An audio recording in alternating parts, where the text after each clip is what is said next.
The Pride Challenge. The dojo was immersed in a heavy silence, broken only by the rhythmic sound of students breathing and the soft rustling of cotton gi. Bruce Lee adjusted his posture, his bare feet sliding lightly on the mat, his knees flexed in the Jeet Kune Do on guard position. His eyes, dark and penetrating, reflected absolute concentration, as if every muscle in his body was attuned to the invisible flow of combat. It was then that the wooden door creaked, interrupting the stillness. Lee-san. The voice was cold, full of disdain. Sensei Takahiro, a Shotokan karate master of unquestionable reputation, entered the room with calculated steps. His broad shoulders cast an elongated shadow in the lantern light, and his black belt, tied with military precision, seemed more a symbol of authority than wisdom. He stopped a few meters from Bruce, his thin lips curved in a smile that didn't reach his eyes. "I heard you teach here," said Takahiro, his voice slurred, as if every word was an insult. "What kind of master are you, anyway? A guilo who plays fighter?" Bruce didn't move. He just tilted his head slightly, observing the man with the same intensity with which he would study a potential opponent. "I'm not kidding," he replied, his voice calm, almost soft. "And I'm no one's master. Just a student." Takahiro snorted, crossing his arms. "Student? You're nothing but an arrogant amateur. A foreigner who thinks he can teach what he doesn't know." He took a step forward, his posture rigid, defiant. "Prove you're not a fraud. A Kumite. Now." The surrounding students held their breath.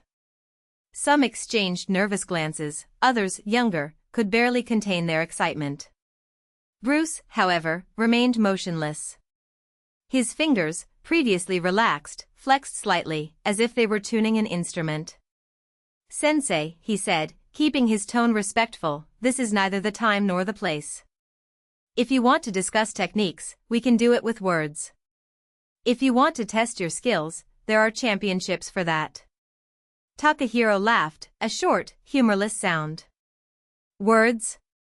Championships?" He shook his head. "I want to see if the little dragon has claws. Or does it just know how to bark?" Bruce sighed, almost imperceptibly. "I knew there was no way to avoid it. Takahiro's pride wouldn't allow it. And deep down, he wanted to know too." 7 seconds, said Bruce, lowering his center of gravity even further. "It's what you'll have before you realize you made a mistake." Takahiro didn't wait. In the next instant, his body exploded into motion, a withering Mei-Jeri aimed at Bruce's chest. It was a quick, accurate kick, carried with all the strength of a man who had spent decades perfecting his art. But Bruce was no longer there. His body spun at an impossible angle, dodging the blow by inches.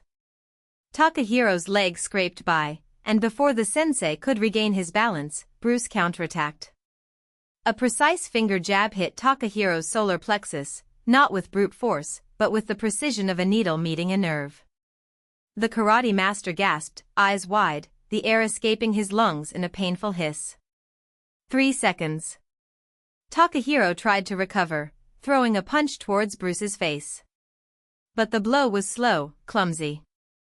Bruce dodged with minimal head movement, and his right hand shot out in a lead straight, hitting the sensei's chin with a sharp crack. Takahiro's head was thrown back, and for a moment, he seemed to float in the air, as if time had stopped. 5 seconds. Bruce didn't stop. Taking advantage of his opponent's disorientation, he turned his body, positioning himself behind Takahiro. A quick trap caught the sensei's arm, immobilizing him, while a knee went up towards his exposed ribs. The impact was dry, and Takahiro let out a grunt of pain, his knees weakening. 7 seconds. Bruce let go of his sensei's arm, allowing him to fall to his knees on the mat. Takahiro coughed, spitting out a trickle of blood, his eyes still wide, not in anger, but in disbelief. He lifted his head, staring at Bruce with a mixture of embarrassment and fascination. "How?" he managed to stammer. Bruce reached out his hand, helping him up. There was no triumph on his face, just a serene calm. Jeet Kune Do is not about styles, he said, his voice firm. It's about adapting. About flowing. You fought like a karateka. I fought like a man. Takahiro wiped the blood from his lip, his shoulders hunched but not in defeat. There was something new in his eyes, respect. Maybe, he murmured, I have a lot to learn. Bruce smiled, a brief and genuine gesture. We all do. And so, without another word, the duel ended. But something bigger had begun. Something neither of them could have predicted. The weight of change. The following days were strange for Takahiro. He moved through the dojo corridors like a ghost, avoiding the eyes of the other students, especially those of the older ones, who whispered among themselves about the master's defeat. Some admired him in silence, others, resentful, saw it as a sign of weakness. But Takahiro didn't care about them. What consumed him was the question that had been echoing in his mind since the duel: how could a man who didn't follow the rules beat him? That night he couldn't sleep. She got up, put on a light kimono and went out to the dojo's inner garden, where the full moon illuminated the stones along the path. Bruce was already there, sitting in seiza in front of a small koi pond, his hands resting on his knees. He didn't turn around when Takahiro approached, as if he already knew he was coming. Can't sleep? Bruce asked, without looking back. No, Takahiro admitted, sitting down next to him. My mind doesn't stop. It's the price of questioning what you always believed to be true. Takahiro took a deep breath. I trained my whole life to be perfect. Every movement, every posture, every blow. And you didn't even look like you were fighting. It was as if combat were a dance. Bruce smiled slightly. Because it was. The human body was not made to be rigid, Takahiro. It was made to move. To breathe. To live. When you lock a river in a channel, it loses its strength. When you lock a fighter into one style, he loses himself. Takahiro closed his eyes. Bruce's words hurt, not because they were harsh, but because they were true. He always knew there was something mechanical about his art, something that took him away from the essence of combat. But he never dared admit it. What do I do now? He asked finally. Bruce stood up, holding out his hand to help him. You start again. The fall of the masks. The weeks that followed were the most difficult of Takahiro's life. He abandoned formal training, leaving more advanced students perplexed. Instead of correcting postures, he started watching Bruce teach, absorbing not only his techniques, but his philosophy. And, little by little, he began to train alone, breaking the rules that previously defined him. At first, it was humiliating. His movements seemed clumsy, lacking the precision that had once made him respected. The younger students laughed secretly. The veterans, led by Kenji, an arrogant disciple who had always been second in command, began to question their authority. Master, are you not going to teach us the kata anymore? Asked one of them, with a challenging tone. Takahiro looked at the young man, feeling the weight of tradition on his shoulders. But then he remembered Bruce's words, adapt. Flow. No, he replied firmly. Not like before. Kenji couldn't contain a laugh. So what do we have left? A dojo without discipline? The truth remains, said Bruce, entering the room. Discipline is important, but not when it becomes a prison. Kenji clenched his fists. You are destroying everything we built. Or he's finally building something real, replied Takahiro. The confrontation was inevitable. Kenji stepped forward, openly challenging him. Takahiro hesitated for a moment, but then he remembered, there were no more rules. There was no more fear. The fight was short. Kenji fought with the fury of someone who feels betrayed, but Takahiro, for the first time, didn't limit himself. He dodged, counterattacked with movements he had never taught, mixing karate with the fluidity he had learned from Bruce. When Kenji fell, it wasn't with a perfect blow, but with one that worked. The silence that followed was heavy. The students looked at Takahiro with a mixture of amazement and admiration. Kenji stood up, wiping the blood from his nose, and for a moment Takahiro thought he would attack again. But then, to his surprise, Kenji bowed. "I was wrong," he muttered. Takahiro didn't smile. There was no victory in this. Just the weight of knowing that, sometimes, to grow, you have to destroy what you were. The last duel. Years passed. Takahiro's dojo has changed. Students no longer repeated katas like automatons. Now, they practiced free movement, adapting to each other like water. Some left the place, unable to accept the new philosophy. Others, like Kenji, became his most faithful disciples. Bruce, in turn, left. There were no dramatic goodbyes. Just a handshake and a smile. "You found your way," he said. "Thanks to you," replied Takahiro. Bruce shook his head. "No. Thanks to yourself. I only showed him the mirror."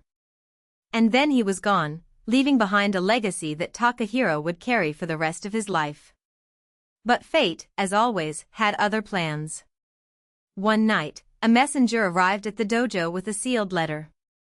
Takahiro recognized the coat of arms immediately. It belonged to the Yamanaka family, one of the most powerful in Japan, known for sponsoring fighters and collecting defeated rivals. The content of the letter was simple. "I've heard about your new art. We want to see it in action. A representative of ours will be at the Kyoto tournament next full moon. We look forward to your presence." Takahiro knew what that meant. It wasn't an invitation. It was a challenge. And the Yamanaka didn't lose. He could refuse. He could continue his peaceful life, teaching the few who sought the truth. But something inside him stirred. Maybe it was pride. Perhaps it was the desire to prove that his change had not weakened him. Or maybe it was just the call to fight, that ancient dance between two bodies facing each other. The night before the tournament, Takahiro meditated in the garden, as he had done years before. This time, there was no doubt in his heart. Just one certainty: no matter what happened, he would fight like a man. Not like a karateka. Not like a master. But as himself. The Kyoto tournament. The hall was packed. Nobles, warriors, onlookers, everyone there to see the spectacle. Takahiro entered alone, wearing only a simple kimono, no insignia, no armor. His opponent, a huge man named Goro, was known for breaking bones with a single blow. He laughed when he saw it. "Is this the famous master who abandoned his art?" he mocked. Takahiro didn't respond. He just took a deep breath and assumed his position. The gong sounded. Goro charged like a bull, throwing a punch that could shatter a wall. Takahiro didn't block. He didn't dodge at the last second. Instead, he flowed to the side, letting the blow pass through him as if it were wind. Goro, unbalanced, turned his body, exposing his back. Takahiro didn't hesitate. A precise kick to the back of the knee sent the giant falling to his knees. The crowd erupted in murmurs. Goro got up, furious, and attacked again, this time more carefully. Takahiro moved like water, now retreating, now advancing, always out of reach, always responding with blows that weren't perfect, but efficient. When Goro finally fell, exhausted, it was not from a devastating blow, but from a sequence of small attacks that wore him down. Takahiro reached out his hand to help him up, like Bruce had done to him years before. "You fight like a ghost," Goro growled, accepting the help. "No," said Takahiro. "I fight like a man." The end of an era. The Yamanaka were not satisfied. Defeating Goro was one thing, humiliate him, another. That same night, Takahiro was approached by a group of armed men in the tournament grounds. There were no words. Just the glow of the blades in the dark. He could have run away. I could have called for help. But he didn't. Instead, he took a deep breath and prepared himself. The first attacker advanced. Takahiro dodged the sword and broke his wrist with a sharp blow. The second attempted a back attack, but he spun, using the man's own momentum to throw him against a tree. The third, more cautious, circled him, looking for an opening. Takahiro didn't give him one. Instead, he created one. With a quick movement, he kicked a loose stone on the ground, causing it to bounce off the man's face. As he recovered, Takahiro disarmed him and took him down with an armbar. When the last attacker retreated, frightened, Takahiro did not pursue him. He just stood there, panting, his body sore, but his mind clear. "Tell the Yamanaka that their art doesn't scare me," he said, his voice firm. "And that, if they want war, they will have one." The men fled in the darkness. Takahiro knew it wouldn't end there. But for the first time in a long time, he didn't feel afraid. Just a strange peace. He had found his way. And, if I needed to, I would fight for him until the end. The price of determination. The following days were marked by silent tension. Takahiro didn't return to the village. Instead, he took refuge in the mountains, where the cold air and solitude gave him clarity. I knew that the Yamanaka would not let the affront pass. They were a proud and ruthless family of warriors, and they would not forgive the humiliation of 3 of their men. On the third night, as he sharpened his blade in the flickering light of a fire, he heard light footsteps on the dry leaves. It didn't move. He just took a deep breath and waited. "You're more patient than I imagined," said a female voice, emerging from the shadows. It was Aiko, the youngest daughter of the Yamanaka clan. His dark kimono blended in with the night, but his eyes shone like sharp blades. "Or more foolish," replied Takahiro, without looking up. "Coming here alone is a risk." "I'm not alone," she said, and 2 men appeared behind her, swords drawn. Takahiro wasn't scared. He just smiled, as if he had already expected that. "So this is how it's going to be? An ambush?" "It's not an ambush," Aiko corrected. "It's an offer." He raised an eyebrow. "An offer?" "My father wants a ring," she explained. "Times are changing. The Tokugawa are tightening their grip, and the smaller clans are being crushed. He needs men like you." Takahiro laughed, a dry, humorless sound. "Men like me? I'm a ronin, Aiko. A man without a master. Why would your father want me by his side?" "Because you fight as if you weren't afraid of death," she said, approaching. "And because, despite everything, you still have honor." He looked at her, assessing. I didn't trust her. But I also couldn't ignore the opportunity. "And what do I gain from this?" "Protection. Resources. A purpose," she listed. "And, if you prove your loyalty, maybe even a name." Takahiro pondered. I knew that accepting would be like entering a cage. But he also knew that, alone, he wouldn't survive for long. "Okay," he said finally. "But on one condition." Aiko crossed her arms. "Which?" "May I not be just another guard dog? I want a voice in decisions." She hesitated, but nodded. "Done." The ordeal. The first few months were a dangerous dance. Takahiro had to prove his loyalty again and again, facing rivals within the Yamanaka clan itself, men who saw his presence as a threat. But he was quick, ruthless, and soon gained respect.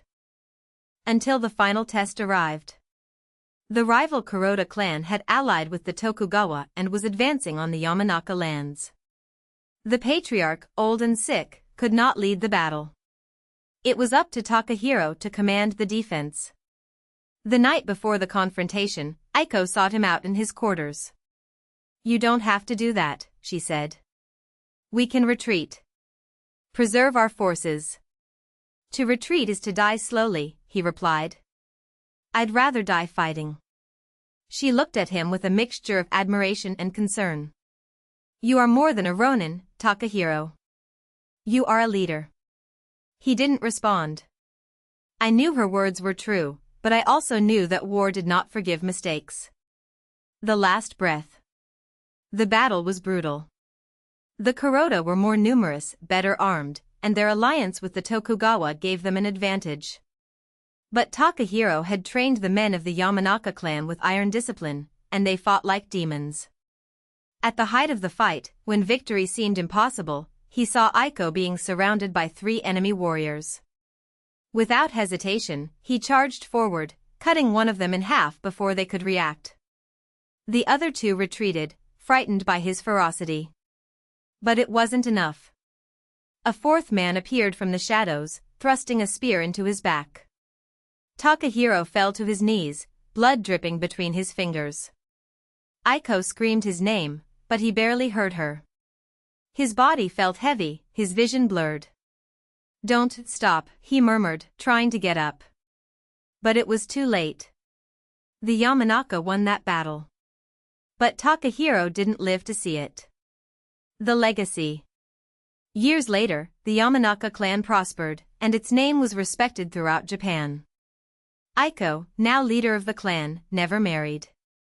Instead, he dedicated his life to honoring the memory of the man who had saved his people. On a full moon night, she visited the place where Takahiro had fallen. There, among the trees, he erected a small shrine in his honor. "You were right," she whispered to the wind. "To retreat is to die slowly. And we choose to live." And so, the story of Takahiro, the Ronin who became a warrior, has been told for generations. Not as a hero, but as a man who, in a world of shadows, chose to fight for the light. And that was enough.